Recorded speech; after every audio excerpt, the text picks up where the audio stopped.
Everyone, welcome to Sarathi mathematics. आज के इस लेक्चर में हम बीएससी थर्ड ईयर के केमिस्ट्री थर्ड के जो यूनिट फर्स्ट के इम्पोर्टेंट क्वेश्चन कर रहे थे, उसके क्वेश्चन नंबर 4 का जो सेकंड पार्ट था उसे देखेंगे। तो ये मोस्ट इम्पोर्टेंट क्वेश्चन होने वाला है, तो आप इसे पूरा देखें, स्किप ना करें और साथ ही साथ अपने फ्रेंड्स में शेयर करें। और मैं फिजिक्स और मैथ के ऊपर भी इम्पोर्टेंट क्वेश्चंस की वीडियो बना रही हूँ, आप जाकर देख सकते हैं। और अगर अभी तक आपने चैनल को सब्सक्राइब नहीं किया है तो प्लीज़ सबसे पहले चैनल को सब्सक्राइब करें और वीडियो को लाइक करना ना भूलें। तो आइए बिना टाइम वेस्ट के अपनी वीडियो को स्टार्ट करते हैं। तो हमारा क्वेश्चन 4 है, डी ब्रागली परिकल्पना तथा डी ब्रोगली समीकरण लिखिए। तो क्या होती है, सबसे पहले तो हम देखेंगे डी ब्रोगली परिकल्पना क्या होती है, फिर हम समीकरण देखेंगे और साथ साथ उसका प्रूफ भी करेंगे। तो देखते हैं सबसे पहले डी ब्रागली परिकल्पना। डी ब्रागली ने 1923 में प्रकाश की द्वैत प्रकृति का विस्तार किया और बताया कि प्रकाश की द्वैत प्रकृति प्रकाश ऊर्जा तक ही सीमित नहीं है।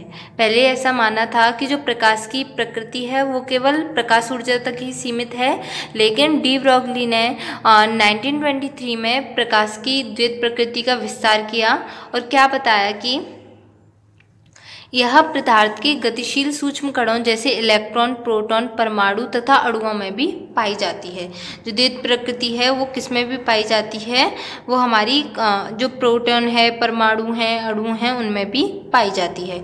डी ब्रोगली की इस परिकल्पना को डी ब्रोगली परिकल्पना या डी ब्रोगली का पदार्थ के लिए द्वैत प्रकृति सिद्धांत कहा जाता है। तो क्या थी इनकी द्वैत प्रकृति? ये है हमारी पदार्थ के गतिमान सूक्ष्म कणों में कण प्रकृति तथा तरंग प्रकृति दोनों एक साथ संबद्ध होती है। तो नाम से ही पता चल रहा है कि क्या है, द्वैत प्रकृति। नाम से ही पता चल रहा है कि यहाँ पर हमारी द्वैत प्रकृति होगी। तो द्वैत प्रकृति में जो कण होते हैं उनमें कौन कौन सी प्रकृति होती है? एक तो कण प्रकृति होती है और साथ ही साथ उसमें तरंग प्रकृति भी पाई जाती है। तो इसीलिए हम इसको क्या बोल रहे हैं, द्वैत प्रकृति। अर्थात गतिमान सूक्ष्म कण जैसे इलेक्ट्रॉन कण की तरह तथा तरंग की तरह व्यवहार करता है। जो हमारा सूक्ष्म कण है वो हमारा कण की तरह भी व्यवहार करता है और हमारा एक तरंग की तरह भी व्यवहार करता है। अतः गतिमान पदार्थ की प्रकृति कैसी होती है? द्वैत प्रकृति होती है। तो जो गतिमान पदार्थ होता है वो कैसी प्रवृत्ति रखता है? हमारी द्वैत प्रकृति। एक तो वो कण की तरह व्यवहार करता है और साथ ही साथ किसकी तरह व्यवहार करता है? वो तरंग की तरह। तो आगे बढ़ते हैं। आगे है हमारा डी ब्रोगली समीकरण। तो ये क्या होता है? डी ब्रोगली ने अपनी परिकल्पना का ठोस प्रमाण देने के लिए प्लांक के क्वांटम सिद्धांत और आइंस्टीन की द्रव्यमान ऊर्जा समीकरण का प्रयोग करके एक समीकरण प्रस्तुत किया। तो जो डी ब्रोगली वैज्ञानिक थे, उन्होंने क्या किया कि एक तो जो प्लांक का क्वांटम सिद्धांत होता है और एक आइंस्टीन की द्रव्यमान ऊर्जा समीकरण होता है, उन दोनों का प्रयोग करके इन्होंने अपना एक समीकरण प्रस्तुत किया, जिसे क्या कहा जाता है? डी ब्रोगली समीकरण कहते हैं। इसमें क्या है, माना m द्रव्यमान का इलेक्ट्रॉन प्रकाश के वेग c से गति कर रहा है। हम क्या मानते हैं कि कोई m द्रव्यमान का इलेक्ट्रॉन है वो प्रकाश के वेग किससे गति कर रहा है? c वेग से गति कर रहा है। तब प्लांक सिद्धांत से फोटोन की ऊर्जा, तो जो प्लांक सिद्धांत से फिर फोटोन की ऊर्जा हमारी कितनी हो जाएगी, देखते हैं। तो कितनी होती है ये हमारी प्लांक के सिद्धांत से? हम फोटोन की ऊर्जा क्या बताई गई थी? फोटोन की ऊर्जा होती है E=h²। इसको मान लेते हैं हम फर्स्ट इक्वेशन। दूसरा क्या है? आइंस्टीन का द्रव्यमान ऊर्जा नियम। उससे क्या था? आइंस्टीन के द्रव्यमान ऊर्जा समीकरण से क्या था? लिखते हैं, आइंस्टीन के द्रव्यमान ऊर्जा नियम से जो इलेक्ट्रॉन की ऊर्जा थी वो क्या थी? E=mc²। ये तो आपको पता ही है, आइंस्टीन ने नियम दिया था। इसको हम मान लेते हैं सेकंड इक्वेशन। तो ये दोनों इक्वल है, ये भी E=h² है और ये E=mc² है। तो हम इसको लिख सकते हैं h²=mc²। ठीक है। अगर हम क्या करें, इस c को नीचे ले आएँ तो ये कितना हो जाएगा? h²/c=mc। ठीक है। और हम जानते हैं हमारे पास एक पॉइंट होता है, इसको आप मान लो थर्ड इक्वेशन। क्या जानते हैं हम जानते हैं c इक्वल कितना होता है, न्यू लेमडा होता है। तो लेमडा इक्वल कितना हो जाएगा, यहाँ से न्यू की वैल्यू निकालते हैं। चलो न्यू इक्वल कितना हो जाएगा, यहाँ से हमारा c upon lambda. New equal कितना हो जाएगा, c अपॉन लेमडा। तो ये जो हमारी वैल्यू है new equal c upon lambda, हम इस इक्वेशन में पुट करते हैं समीकरण 3 में। तो न्यू का मान समीकरण 3 में रखने पर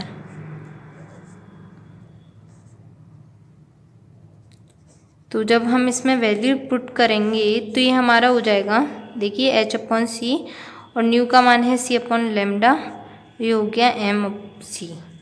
c से c कट जाएगा, ये हो जाएगा h upon lambda equal m c। ठीक है। और अगर हम यहाँ से लेमडा की वैल्यू निकालें तो लेमडा इक्वल क्या हो जाएगा, h अपॉन m c।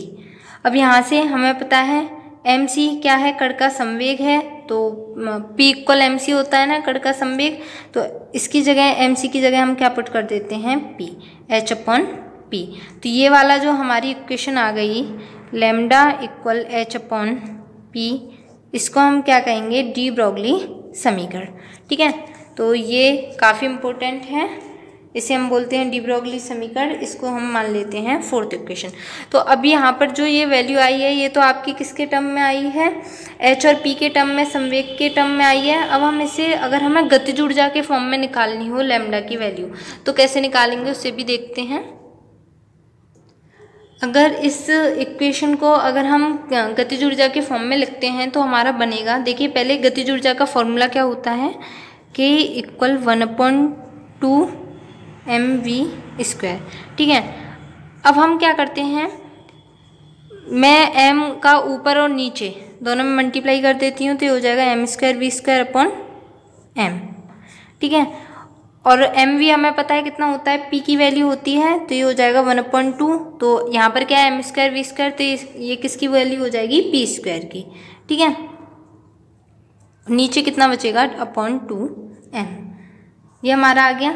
अब हम क्या करते हैं, हमें पता है यहाँ से k की वैल्यू कितनी हो जाएगी, ये हमारी k इक्वल कितना निकल कर आया है, k equal p² upon 2m निकल आया। तो यहाँ से अगर हम p की वैल्यू निकालते हैं तो कितनी निकल कर आएगी, p² इक्वल कितना हो जाएगा, 2m k।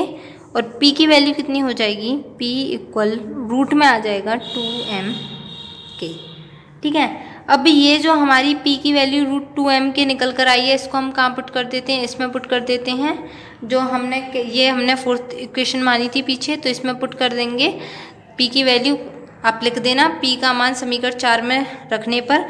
तो लेमडा इक्वल कितना हो जाएगा, h अपॉन p की वैल्यू √2m कैपिटल के। ठीक है। अगर यहाँ तो हमारी कैपिटल के तक आ गई। अब हम गैस के अणुओं के लिए देखते हैं गतिज ऊर्जा। तो k की वैल्यू कितनी होती है, गैसीय अणुओं के लिए गतिज ऊर्जा, गैसीय अणुओं के लिए गतिज ऊर्जा कितनी होती है, ये आपने पढ़ रखा है, k इक्वल 3/2kT। k क्या होता है हमारा, यहाँ पर लिखते हैं, जहाँ k आपको पता है, स्मॉल k क्या है, बोल्ट्जमैन नियतांक।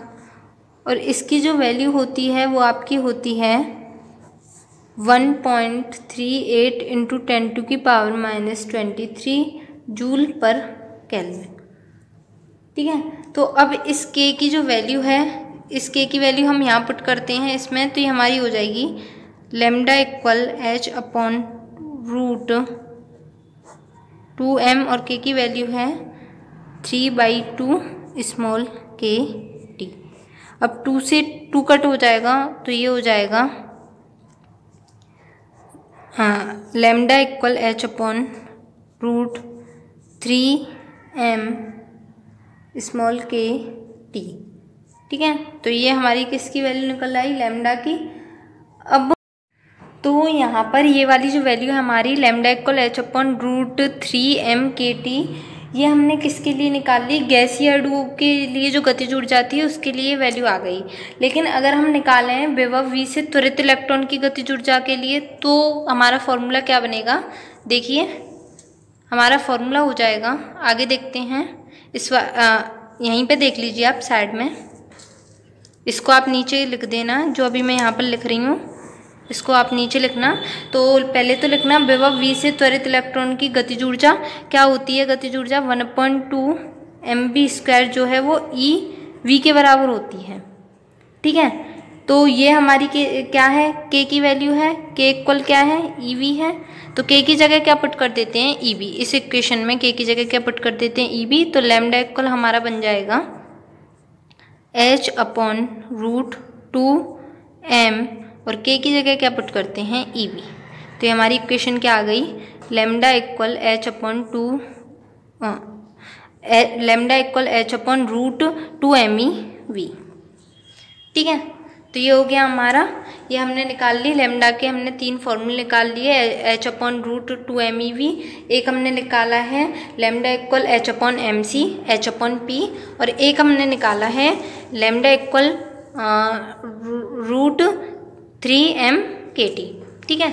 तो आई होप आप सभी को अच्छे से समझ में आई हो ये वीडियो, और अगर आपके लिए थोड़ी भी हेल्पफुल है तो प्लीज़ चैनल को सब्सक्राइब करें, वीडियो को लाइक करना ना भूलें। Thanks for watching.